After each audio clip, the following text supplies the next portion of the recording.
नमस्कार, मैं हूं जटाशंकर सिंह। आइए देखते हैं मेट्रो इंडिया न्यूज, हर खबर पर खास नजर।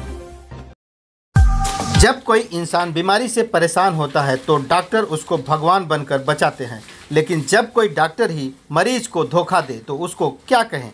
दीपक रामूभाई जायसवाल नामक इस व्यक्ति ने जुहू स्थित हेल्थ फर्स्ट के डॉक्टर अमित शर्मा पर उनके साथ धोखेबाजी करने का सनसनीखेज आरोप लगाया है।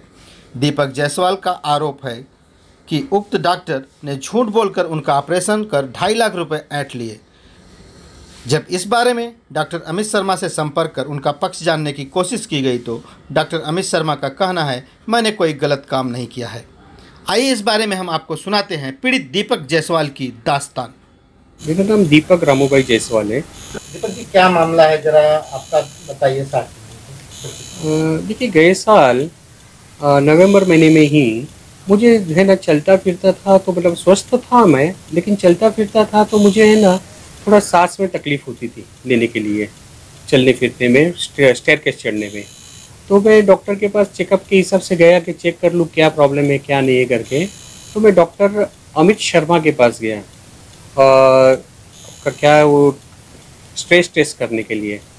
तो डॉक्टर अमित शर्मा के पास स्ट्रेस टेस्ट करने के लिए गया तो उन्होंने बोला आपका स्ट्रेस टेस्ट है ना पॉजिटिव है करके, तो आपकी एंजियोग्राफी करना पड़ेगा, क्योंकि ब्लॉकेज वगैरह है तो कितना है क्या है देखना पड़ेगा, चेक करना पड़ेगा, तो उसके लिए एंजियोग्राफी करना पड़ेगा। तो उन्होंने 29 नवंबर को 2019 को मुझे भारतीय आरोग्य निधि में बुलाया, जहाँ उन्होंने मेरी है ना एंजियोग्राफी की है दोपहर के वक्त पे 3 बजे के आसपास के टाइम पर उन्होंने एंजियोग्राफी की है। और उन्होंने ओटी में लेके गए, जब भी 4-5 और दूसरे उधर थे जो स्टाफ थे, 5-6 स्टाफ थे उधर, तो वो उधर बैठे थे, उधर थे खड़े। तो मुझे बताया गया कि सामने मॉनिटर था, तो उन्होंने मॉनिटर के अंदर आपको दिखेगा कि आपके हार्ट में किधर ब्लॉकेज है और क्या है, पूरा दिखेगा आपको। तो मैं बोला ठीक है।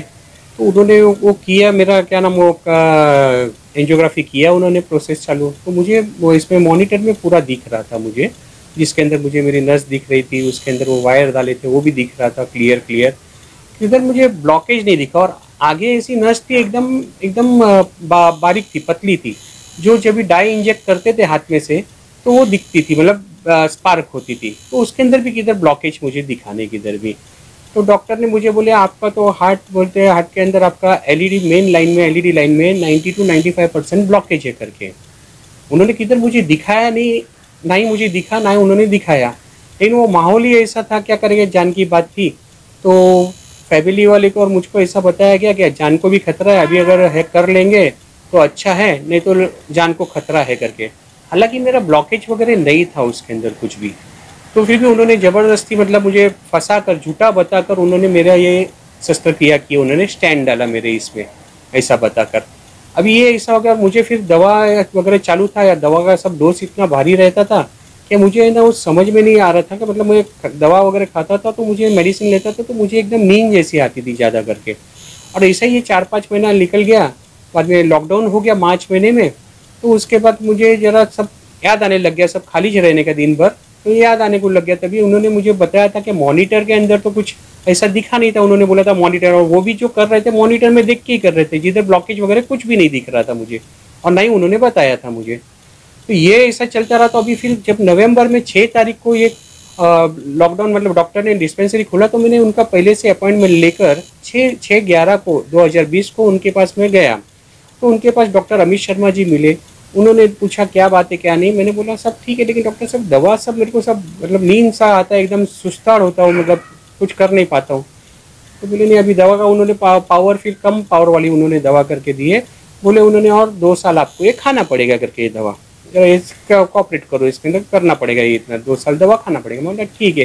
फिर मैंने डॉक्टर साहब मेरे को एक डाउट है, आपने मुझे बताया था जब ऑपरेशन एंजियोग्राफी करते वक्त मुझे आपने बताया था कि ये जो आपका रहेगा पूरा इसके अंदर मॉनिटर के अंदर पूरा दिखेगा, तो मॉनिटर में तो मुझे किधर भी कुछ दिखा नहीं ब्लॉकेज, और ना ही आपने बताया मुझे कि इधर ब्लॉकेज है करके।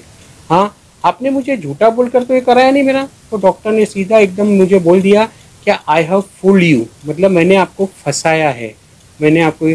तो मैंने डॉक्टर साहब आप ऐसा कैसा कर सकते हैं, मेरे एक शरीर के साथ आप कैसा खेल सकते हैं, किसी की जान के साथ आप झूठ बोल के कैसा आप शस्त्रक्रिया कर सकते हैं, मतलब स्टेंट कैसे डाल सकते हैं, ऐसा क्यों किया आपने। तो माने नहीं उन्होंने। फिर सीधा पुलिस पे ये करके, पुलिस भी जाकर मेरे खिलाफ उन्होंने एनसी किया और मैंने भी उनके खिलाफ उनके खिलाफ मैंने भी एनसी किया। पुलिस में सब बताया हमने, ऐसा ऐसा हमारे साथ बर्ताव हुआ। तो उसके बाद हमने पुलिस में पुलिस स्टेशन में सादा एनसी हुआ था, तो हमने हमारा कायदे से जो कंप्लेंट है वो हमने पूरा पुलिस स्टेशन में वगैरह हमने दे दिया। और उसके बाद मेरा स्टेटमेंट भी लिया गया। मैडम थी, उन्होंने मेरा स्टेटमेंट भी लिया है। अब मैं देखना है मुझे अब कुछ कार्रवाई होती है या नहीं होती है। और मेरे को इसके लिए पूरे आगे मेडिकल काउंसिल में भी जाना पड़ेगा, तो मैं जाऊंगा, उधर भी मैं कंप्लेंट डालूंगा। और मेरे को मैं न्याय चाहता हूँ। मेरे साथ मेरे को उन्होंने फंसाया है, फंसाकर मेरे से उन्होंने पैसा ऐंठा है और मेरे शरीर के साथ उन्होंने जो किया है और दवा से मेरे को कमज़ोर कर दिया है, तो मैं इसके लिए न्याय चाहता हूँ। मुझे इसके लिए न्याय मिले, कायदे से कार्रवाई हो। और हमें तो फंसाया और कितने लोग को फंसाया होगा वो पता नहीं, और फंसाएगा पता नहीं है। तो न्याय चाहता हूँ मैं कि हमें न्याय मिले। अगर मुझे न्याय नहीं मिलेगा तो मुझे उनके क्लिनिक के सामने, डॉक्टर के क्लिनिक के सामने मुझे आंदोलन करना पड़ेगा बैठकर। तो देखिए, हम हमारे देश में हम डॉक्टर को भगवान मानते हैं, भगवान का दर्जा देते हैं, क्योंकि हमें वो जान देते हैं, नहीं लाइफ देते हैं। लेकिन ये डॉक्टर अमित शर्मा जैसे डॉक्टर जो जो विश्वास है उनके ऊपर, वो विश्वासघात करते, ट्रस्ट करने लायक के नहीं है वो। तो मैं ये चाहता हूँ जैसे मेरे को और मेरे परिवार को उन्होंने झूठा बोल के जो शस्त्रक्रिया स्टैंड डाले उन्होंने, और करीबन 2,28,000 रुपये हमसे उन्होंने हेटे, गलत बोलकर उन्होंने जो मुझे ब्लॉकेज नहीं था फिर भी उन्होंने बताकर लिए है। मैं ये चाहता हूँ कि मुझे न्याय मिले और उनके ऊपर कायदे से जो कार्रवाई होती है, कड़क कार्रवाई होती है, वो करे, जिससे वो मेरे जैसे और किसी को भी वो फंसा नहीं सके, लूट नहीं सके, और उसका शरीर के साथ खेले नहीं, जीवन के साथ खेले नहीं।